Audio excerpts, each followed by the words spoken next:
Alrighty, thank you so much for coming to Fancy McFancy Pants Headshot Studio. I am so excited. I can't wait to see them. We did the best we could. We did a little photoshopping on them, but it looks I understand perfect. The Photoshop, but well, you had a little blemish and your hair was the wrong color, and this doesn't look like me. we just think you're going to be super happy. That'll be $4,000. I'm sorry, what?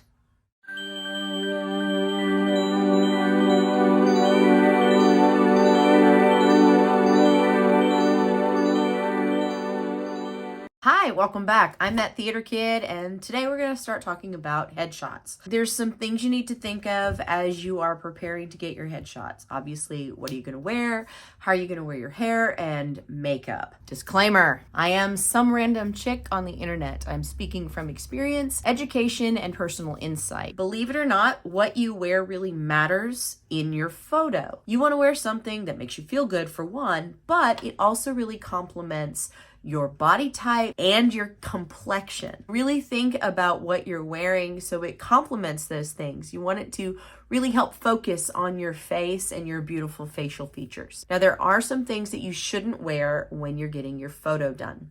The first of which are bright colors and bold prints, especially stripes. Stripes are notorious for being what's called loud fabric. So it's going to not only draw the attention to the material that you're wearing, it's going to draw attention away from your face, but the camera reacts to those bold prints, which can usually mess up your photo, your hair.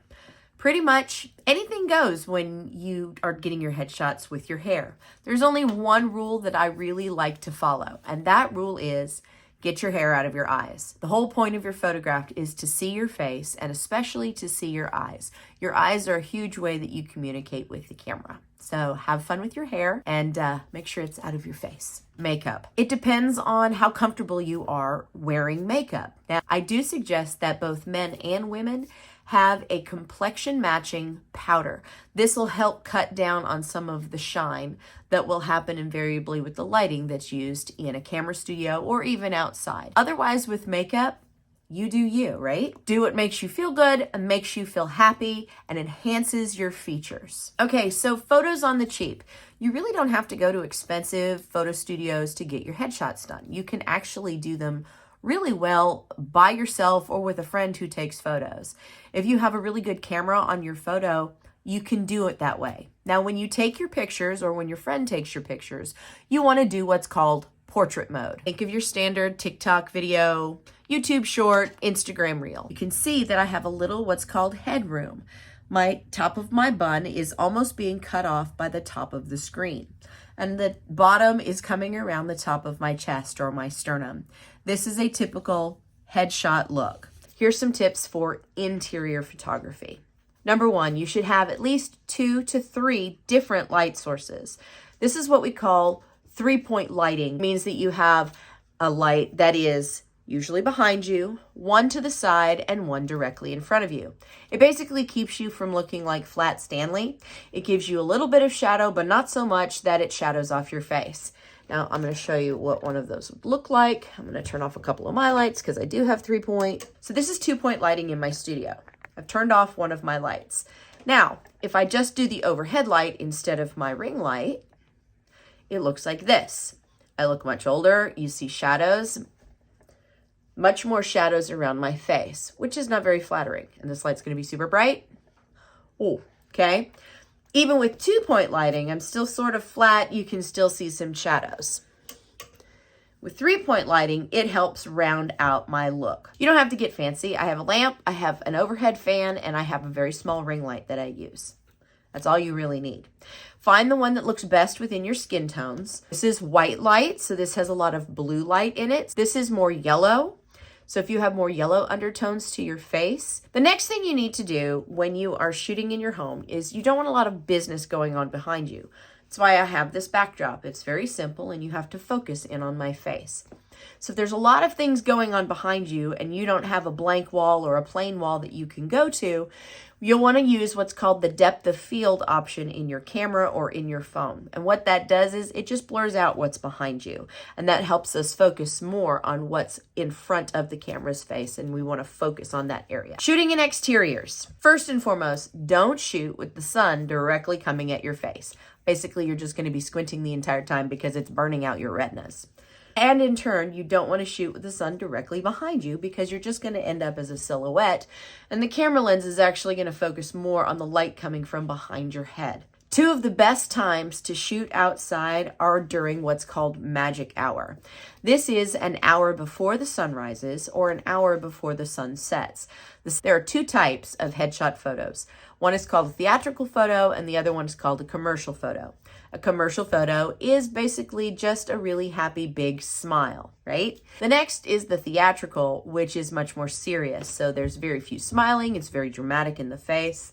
Hence, it's called theatrical. Big disclaimer. Photoshop and AI. These are huge things that you can use on your pictures to correct things like blemishes, double chins, uneven skin tones, things of that nature. Be very, very careful with using those and also be very, very clear with your photographers who use Photoshop and AI to do those corrective things that you don't want to change the look of who you are. You still want to look like you, but you might not want that tan line or you might want to correct a blemish that's on your face because you were nervous that day and a zit popped up on your nose. Those things you definitely want to correct. Let them know on the front that you don't want to change your appearance. I have seen actors come in who have photoshopped their pictures so much that I couldn't tell that it was the same person. You are the only you. So embrace that and love who you are. Okay, so I'm going to talk a little bit about some examples of really great headshots. Thank you, Leonardo AI. All of these photos are AI generated, but they're also pretty good representations of headshots that are really good. Remember, these are all computer generated. This is a really great image and especially a really great theatrical headshot. You can see her eyes really clearly. You've got the beautiful halo light around her head. They've used depth of field, so there's all that nice fuzziness. Her clothing is very muted, so what you're really paying attention to is her face and her eyes, which is perfect. I have one huge issue with this photo, and the issue is her hair blends into her background. Her background should be different. But again, these are all AI generated, so there's not a lot you can do about that. This is another really great example of a theatrical headshot. You can see all of her face. Her clothing is very muted. Again, we're focusing on her face. Her hair is mostly out of her eyes, which is great. But she's got this great eye line so you can see what's going on. This is a great example of an image. You don't have a lot going on in the background. You've got the depth of field. Focus is really on the face. Really great makeup, looks clean, looks really fresh. She looks like her, even though she is a computer model. One issue with this one as well, but again, it's a computer generated image. Great hair, clean look. Again, the clothing is not drawing my attention. The problem is the sunset that's coming over his ear. The shadows are fine. It's a little too dark. Quite honestly, as a casting director, it's a little too dark, but that sun is the biggest deterrent to me. So I'd rather have it right behind his head so it's actually... Okay, so here are some pro tips when you get your proofs for your headshots. What I like to do is, we're going to pretend this is me. We're going to take our Marilyn picture, okay? So when I get my proofs for my headshots, I actually take the photo part and show it away from me. So this is what so I'll take my photo and you can kind of see it. I'm going to put a flashlight behind it. And what I do is I put it up to a light and I look in the eye area. As you can see in this eye area, it's just the reverse of the photo. Now, if you're looking at the eyes should be really connecting with you. That is the sign of a truly great photographer. If they can take an image and the eyes follow you with the picture and on the back side of the picture, they're a really great photographer and they know what they're... That's one of the tips I like to use, even as a casting director, I like to flip them over just to see if the eyes are connecting with me. Your eyes always want to face the camera in some way. You don't want to be looking off somewhere. It's just very disconnecting when you're sitting and looking at a picture instead of talking with the person. Second pro tip, remember, you don't have to spend thousands of dollars on photos and branding and all of those things. Use that money to get into classes, to take dance, to take voice, to take acting classes, to learn your craft and hone your craft.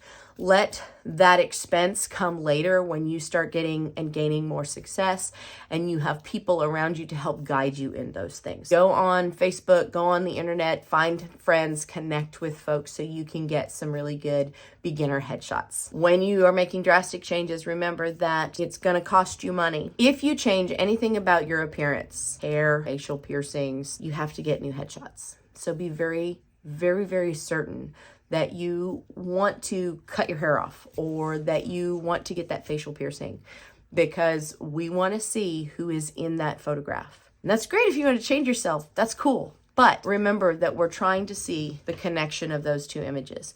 Now, I have known folks who wear wigs because they like to do lots of different things with their hair. So they'll wear a wig for their headshot, and then when they come in for the audition, they wear that same wig so it looks like the same person. If you get facial piercings, that's great. Make sure it's in the photograph.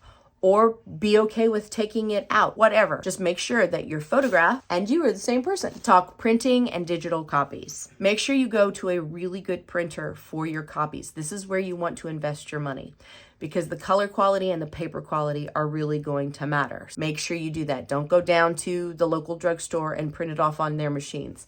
The quality is going to not be there. Next, if you do go to a professional photographer, make sure that you have printing rights. Those photographers actually own the rights to your pictures unless you get it in writing that you have the physical release of that photo. Printers won't print those pictures if they don't have a copy of your release, so make sure you obtain that release. This also includes your digital photos. You need to make sure you have a good, high quality pixel count in your digital photos for digital submissions and the rights release for that as well. Remember, the photographers are artists too, and what they have done is they've created art with your face. Make sure you have those releases in writing. Always have a copy, because there will be people who will ask about it. When you get your photos, and you go to that great printer, make sure your contact information is on the front, which means your name, your contact phone, and email contact.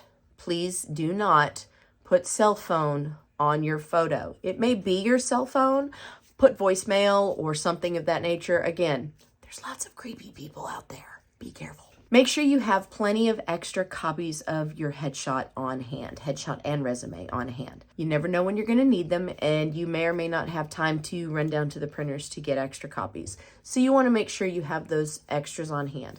Also, what I like to do is if I'm going to, say, a convention of some sort and I've got auditions and I have some callbacks, but there are some other places who might not have called me back, I do mini resumes with a mini headshot on. So like a little 5x7 with a mini resume that just has a few things on, including my contact, and we'll leave those at the desk. And sometimes those are really great to have on hand as well as part of your portfolio or part of your resume. I hope this was helpful. I hope you find a great photographer and do great pictures. If you have any questions, please make sure that you leave them down in the comment section. Don't forget, like, subscribe, and share. And don't forget, keep the drama on the stage and scene.